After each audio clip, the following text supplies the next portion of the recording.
Yes, good afternoon. And on a Monday, it's been a busy day already with the media and looking at the announcements, both by Premier Ford and by Ministers Elliott, Phillips, Fideli, and McNaughton on our plans for entering stage 2.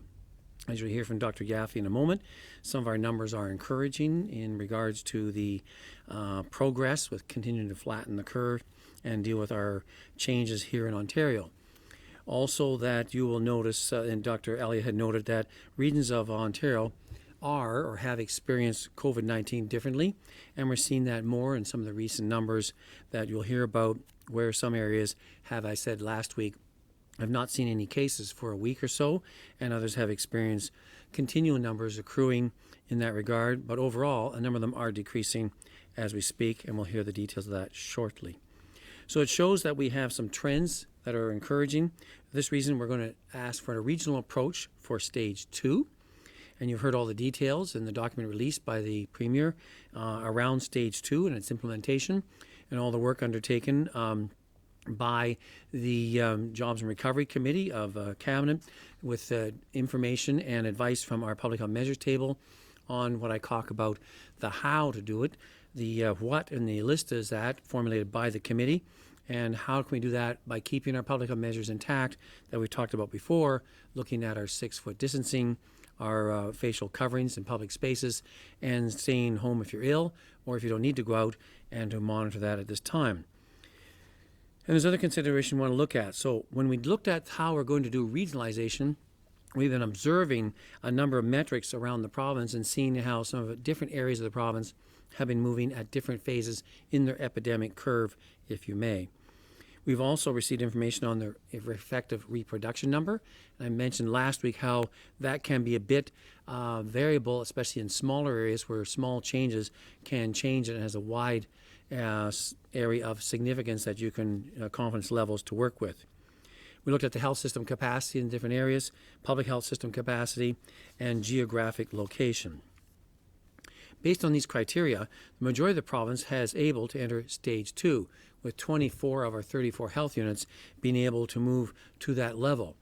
In the last 36 hours, we have talked with all the health units and had discussions with them, and they are agreeing with the staging that they have been put in. So now all will be getting stage 2 by the end of this week, and all Ontarians are reminded, regardless of however they live, that COVID-19 is still a risk. And that was the main concern of the medical officers of health, that we would continue to give information on steps to be cautious. And while you're opening up the economy, opening up being out and around, that you continue to be careful with your contacts, your distancing, your wearing of a facial covering in public spaces where you might be not able to, frequent hand washing, use of alcoholic hand rub if you are unable to do so, and to continue to monitor carefully who your contacts have and are of significant importance. So this is a gradual reopening, and I know it's welcome news for many, and some are disappointed in that because they would like to move quicker.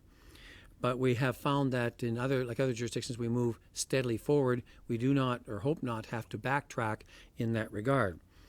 Knowing that when we give these permissions to open up to level 2, those are permissive in that sense that local public health areas, local municipalities may choose on their own volition to hone down a bit and restrict a bit further, maybe on some aspects that are unique to their jurisdiction. The other thing that's been brought up to my attention, and we've been working at this for a couple of weeks now, I mentioned this, there's a strong sense that the medical officers of health are concerned that the economic and opening up is a very important part at this time for the well-being of Ontarians. At the same time, ongoing caution about your exposure and making sure that you're not being careless with your being out in public, with your distances I noted before. At the same time, we've been very strong at looking at and wanting to move fairly assertively forward with, like other provinces in Ontario, in Canada, I should say, with the concepts of the term we might want an Ontario solution, cohorting or bubbling, and how we might do that in a way that allows those that are in need of having a much stronger social contact with each other, and concerns about mental health illness, isolation, anxiety, and a number of factors there that we have been hoping to bring in fairly soon. And we would like to look at how we can assertively put those in place this week if we could, because we knew that today with the concepts of the staging and with the regionalization is a lot to take in just today alone, and we want to make sure each one is taken with its own importance and how to move forward on that. So we're looking forward to how we may be able to have some further discussions on the Ontario version of bubbling, or cohorting as we call it, in the very near future, as we feel this will not only assist us in our public health response and help us to maintain good contact case management, because you will know who your contacts are and will be able to be assured of that and have confidence as you move forward into this next phase in there. The other aspect about the staging is that those that are staying at stage 1, most of the ones around the GTHA, as we talk about, and some of the others who have had some higher numbers due to outbreaks in their local areas, are going to be reviewed on a weekly basis. So as their numbers continue to come down, they could be converted to stage 1 to stage 2 in a week, 2 weeks' time. So we're going to continue to watch that and to assess as soon as we can how they could move up to the next stage, and their local medical officer of health understand that and would like to have that time to work on that. So we're really looking at a number of aspects here together, and you're going to hear the numbers. While the numbers are looking promising, most of them are related to outbreaks in certain settings, so it's getting more and more containable by the local public health authorities. At the same time, as we open up the economy and society, we want you to be more careful with your contacts, both casual, as in the 6-foot distancing. We've increased the size of public gatherings up to 10 from 5. That means still 6 feet distancing or facial coverings if you can't keep the 6 for a few minutes. And at the same time, we're really strongly looking at how do we increase those type of family social bubbles where you could have that kind of aspect in a very contained way, one that you would know and you could be persuaded of the confidence of that and those in your bubble to be assured of your safety and ongoing limited exposure, while building on those very strong, important family and personal contacts that you have seen and feel are so important at this time. So that's the where we're at today. I'm going to ask Dr. Yaffe to talk about the numbers and some key trends that we're seeing over the weekend as we look forward to the week ahead. Okay, thank you. So as Dr. Williams has indicated, we are encouraged by the trends that we're seeing. Many of the health units in Ontario have actually had no new cases or very small numbers or increases in the last week, which is very good. At the provincial level, we've seen a 7-day average of 329 new cases per day, with the majority occurring in or around the Greater Toronto Area. In the past 2 days, we've seen some of the lowest increases that we've seen in a long time. On Sunday, yesterday, it was 192 new cases. That's not taking into account a number of cases that were related to a reporting delay between a laboratory and public health. Today, we have recorded 243 new cases. Our total in Ontario is now 30,860 confirmed cases of COVID-19. The total number of Ontarians who have recovered from this now stands at 79% of all cases, or 24,492. Also, we have importantly seen a steady decrease in the number of people in hospital, and this is a very important indicator of ongoing illness and severity. Back on June 1st, we reported 781 people in hospital. Today, we're down to 603. The number of people in the ICU has remained steady with a 7-day average of 120 people per day. In terms of the number of people requiring ventilation, that number has decreased to a 7-day low of 81. And tragically, we do continue to see deaths related to COVID-19. To date, 2,450 deaths have been reported, which represents an increase of 24 deaths from yesterday. With respect to long-term care homes, we are seeing again some very encouraging trends. The number of active outbreaks has been steadily decreasing, as has the number of active cases, both in residents and in staff. While we tragically continue to see deaths in our long-term care homes, the rate of increase has been slowing down. And we are working very hard now to finalize a visitor policy for long-term care homes, which I think will be a very welcome thing for both for the residents and for their families. We're also seeing favorable trends in our retirement homes, with 26 active outbreaks and no new deaths reported by the Retirement Homes Regulatory Authority in recent days. With respect to testing, in the last week, Ontario has processed, on average, just over 19,000 tests a day, with record highs reported on Friday and Saturday, between almost around 23,000, just over 23,000. Today, we're reporting 15,357 tests completed, bringing our total to 866,889 tests completed in Ontario. What is encouraging is that while the number of tests is increasing, we are not seeing the number of new cases rising at the same rate. So, in summary, all of these trends are encouraging, and as we prepare to enter stage 2, now more than ever, we do have to keep doing our part. All of us have to do our part to follow public health advice and keep each other safe. And I'm going to turn it back now to Dr. Williams. Okay, well, thank you. And as I said, our numbers are improving. The testing volumes are staying up over the weekend, which is surprising. People have asked if we're seeing any impacts of weekends and weekend activities. As we said before, that usually shows by the Thursday of this week, so we'll have to see, because that's the submission time and incubation period that has to come forward in that regard there. Or of other events, it usually takes about 7 to 9 days after the event if we're going to see any impact show up in our laboratory and in our integrated public health information system applications there and data collection. I will mention that of our cases, the 243, just to show you how things are trending, our age of our 60-year-olds is dropping. We're getting in more of a younger population all the time coming forward, more milder symptoms. Our hospitalization rate is less in that regard. The cases as of today, between the GTA ones, that means the Toronto, Peel, York, and Durham, accounts for almost 215 to 20 of the 243. So you can see there's a concentration in those health units. And as we said, as part of the staging, a number of them have experienced, again, no cases or very few. And so they can easily handle those and deal with those at this time. So a lot going on, a lot of change in things as we move forward, and a lot of interpretation as we get ready for Friday, when the Premier and the Deputy Premier and Minister of Health announced, and the Mr. Phillips announced the opening up of Stage 2 for a large part of the province, and others pending in the near future. So with that, I'm going to open up for questions. Okay, we'll move to the phone lines. Just a reminder, one question, one follow-up. The first question will be from Rob Ferguson at the Toronto Star. Well, hello, doctors.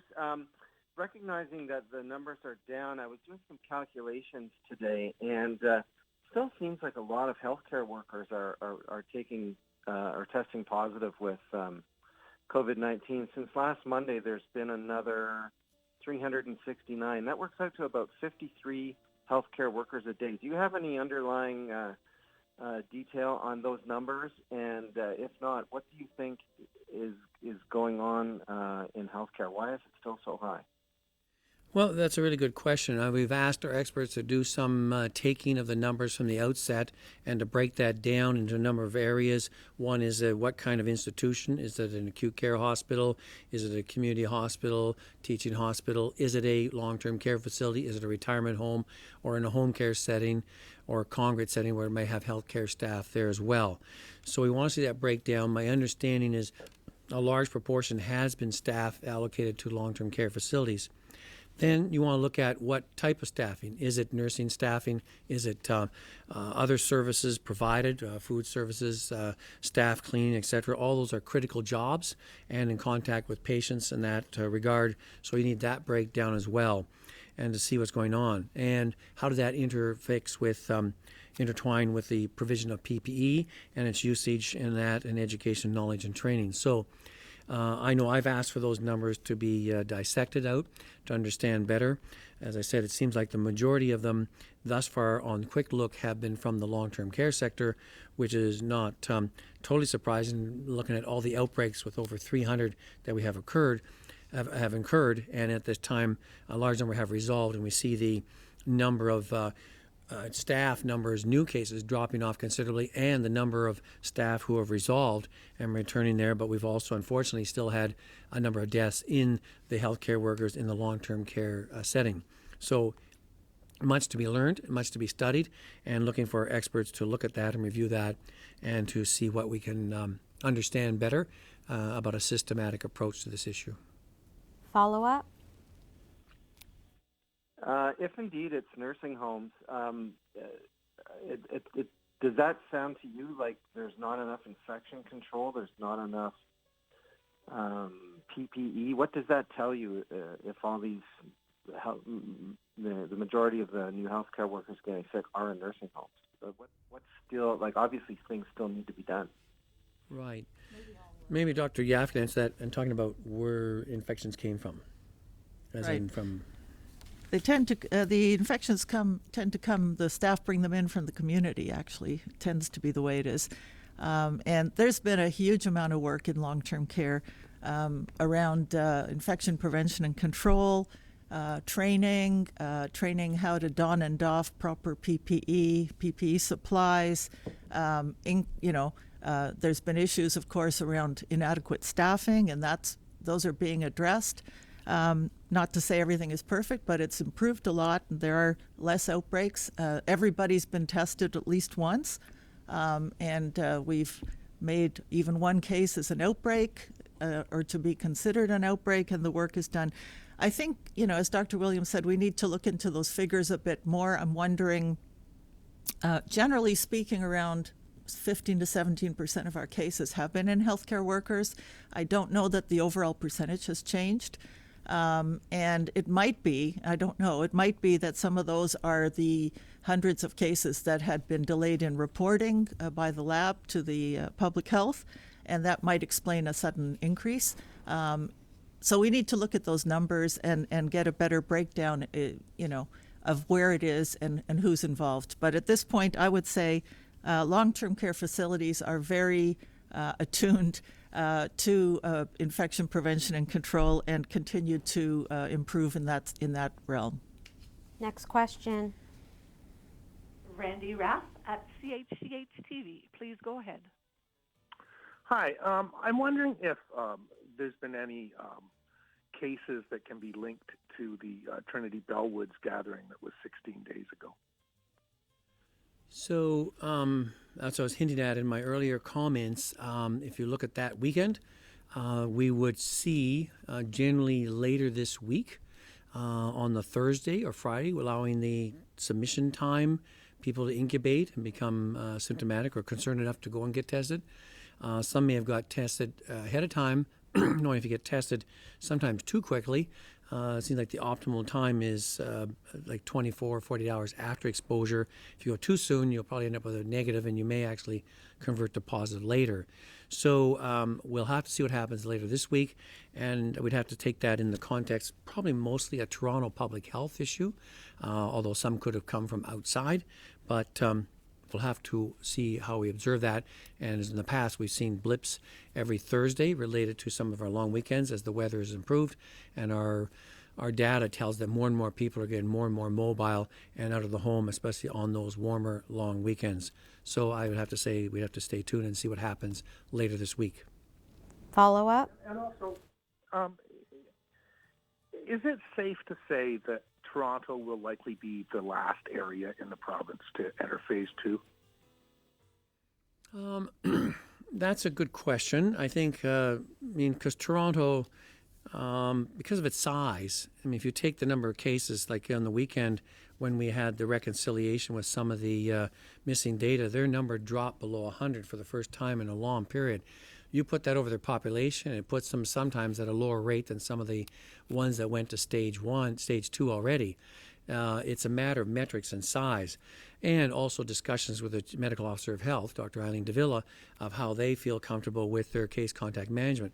If it happens to be 1 or 2 outbreaks that's fully contained, even though those numbers are there, they may feel on the wide community basis it's quite okay to move to a stage 2.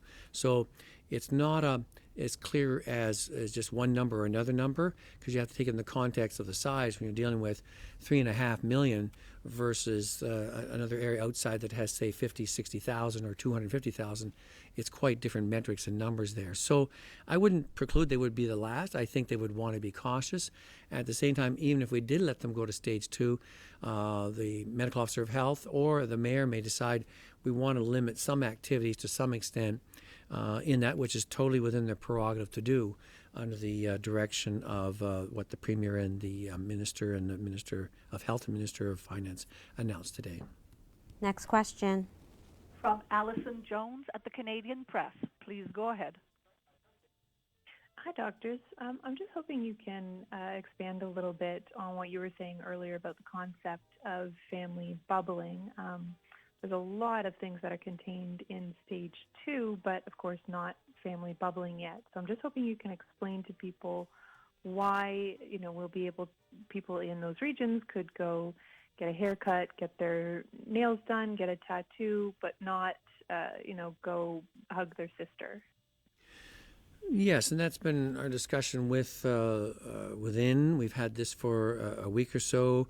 We have been strongly looking at how to go forward with that, because this idea of one, as I said before, we feel it's very important. I do, and the minister and the medical officer of health have asked me, saying, why are we not going to that direction? Just because they're concerned about the social well-being of people who need that more closer family contact in that context.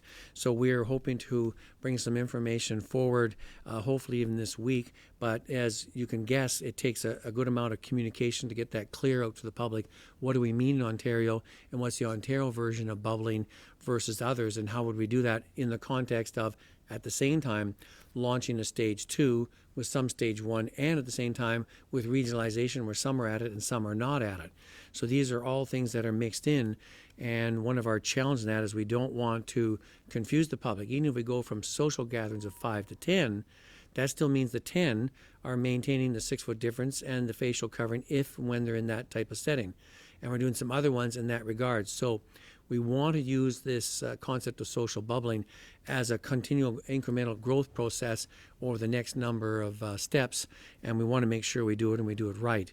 So we're hoping to have enough information on that fairly soon, because I and all the medical officers of health feel it's a very important one for the health of our public at this time. Follow up? Yeah, is it something you're looking at as part of the regional reopening? Like, would you look at implementing bubbles in just the regions that are moving to stage 2, or would this be something province-wide, like the moving the gatherings from 5 to 10? It'd be more the latter, going province-wide, much like the 5 to 10, because it's not an economic opening up. It's a public health measure aspect that our committee has endorsed as well. Next question. Alison Martell at Reuters. Please go ahead. Thanks. Along those lines, it looks like from the schedule that childcare may reopen before routine social contact like play dates is allowed. Am I understanding that correctly? The child care opening schedule, we haven't got the detailed one. We knew it was going to happen later, and it won't be all of a sudden. They'll be incrementally moving forward from the Minister of Education, and their staff have put together a plan on how they're going to carry that out. So I think they'll be somewhat in sync in there, and we're trying to get all the definite timelines and the areas of opening up at this when we hear from the Minister of Education and the staff at the Ministry of Education and Training when it comes forward shortly. So we're hoping to be appraised of that soon. Follow up? Can you help us understand why giving guidance for sort of small-scale social contact has been so much more difficult than making plans for big complex industries like, say, day spas? I think they're two different things. The one for economic opening and that all along, we've been saying from our public health measures table, it's not what you're going to open, it's how you're going to do it if you do open. So if you can open up something and maintain the 6 foot, the covering, the hand hygiene, all those other aspects to maintain those public health measures, that's an important thing. the social connectivity within what other provinces have done, and looking at the bubbling, if you may, it allows a much more closer contact within a group of people that you know have not been exposed, over the period of time for the next number of weeks or so, when you're going to have those ongoing contacts in your home, in your backyard or whatever, that you're all going to maintain the same vigilance of not exposing yourself out in the public and doing the proper things out in the social gather, the 10 number, going to the store, out in the street. Everybody's going to do their job to keep protected, because if you get positive, then the whole group is identified as positive, as a contact, and has to be tested and go into isolation. So we really want that commitment of being in a covenant in a way, or in an organization, that you agree to honor each other in that way and to respect that, as you would want to do with any of our friends, especially family that you knew well, and you want to protect yourself and the others during these times. And so they're different things, but both very important. Next question. From Cynthia Mulligan at City News. Please go ahead. Hello, doctors. I hope you're well today. I was wondering if you could tell me, you mentioned that you're seeing a rise in cases amongst younger people. Is that because they're more in the workplace, but do you know where they're getting it? Are they going to illicit, big gatherings, or are they actually the frontline workers that are being exposed to it more? I'll let Dr. Yaffe answer that. Okay. Yes, we have noticed increasing percentage of cases in younger people. There are probably a number of factors that contribute to that. I would think part of it is that we've opened up testing to people with less severe symptoms, in fact, with no symptoms. And so we're probably picking up milder cases in young people. They're probably coming forward for testing where they didn't before. It might be exposure in the community somehow. I don't think we have a breakdown at this point of exposure sites by age group. So it's hard to say, but I would say overall, yes, we are seeing more, and that probably is related to the fact we're seeing less people in hospital, because it tends to be more severe in older people and less severe in younger people. Follow up? Thank you. Now, how are you ensuring that you're measuring the reduction in cases? Because the data has changed, the data points have changed, and the new testing criteria doesn't allow us to know if we're better, same, worse than 4 weeks ago, because the testing shifted. So how do we know if we're better or worse? So the metric, one of the positive results, we're looking at that, and that, as far as the testing criteria, has not changed. It's still positive. And so the number of cases we're detecting and finding, either through larger, wider community screening in the assessment centers that have opened up a wider definition of COVID-19, symptoms still by scientific groups have been attributed to COVID-19. We've asked people who feel they might have been exposed, either they know definitely, or they are sure they might have been, either through casual or through a actual workplace exposure, to come and get tested. So we haven't changed what a positive test is. And by looking at that, we can say, one, if you test a group of people, is the positivity rate dropping? And as you know, back a few weeks ago, not so long ago, we were well over 6%. We're now down to 2%. That means then for every 10,000 people tested, you're expecting about 200 cases. So we're going to keep trying to do that, because as we want to do, we want to find everyone, if we can, who has tested positive, who would be out there. Why? Because we want to equip our public health units to do their intensive case contact management, as they're undertaking to do now. And they're doing case investigation, where they're finding a case and linking it back, and find that there's an outbreak in a workplace that was undetected, and then testing the workplace writ large and finding anywhere from 10, 20 up to 100 or 150 cases that were not identified and known before. So we're actually going out and finding cases.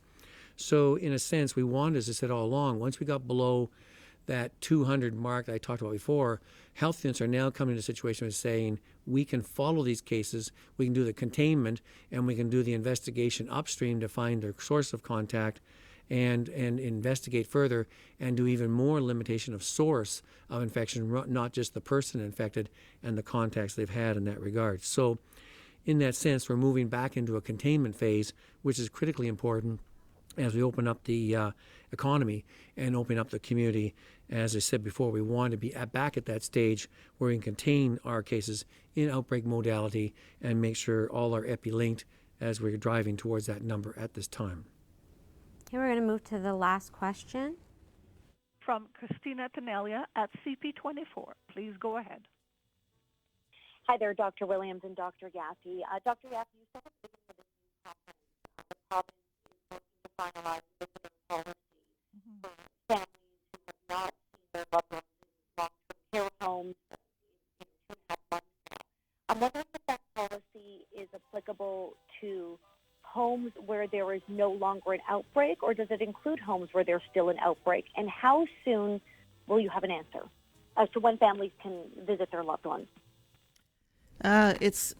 We're looking at finalizing it. I'm hoping in the next few days. I'm hoping, and it's going to apply to visitors both to long-term care homes and to retirement homes.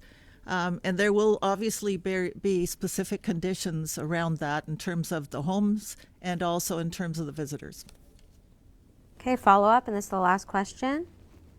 Sorry, could you just clarify, Dr. Yaffe, though, but if a home currently still has an outbreak, will family be allowed in with PPEs? Or are these long-term care homes and retirement homes that no longer or currently don't have an outbreak? Well, I think that, that's in the detail of the policy that's still being finalized. Okay, thanks, everyone.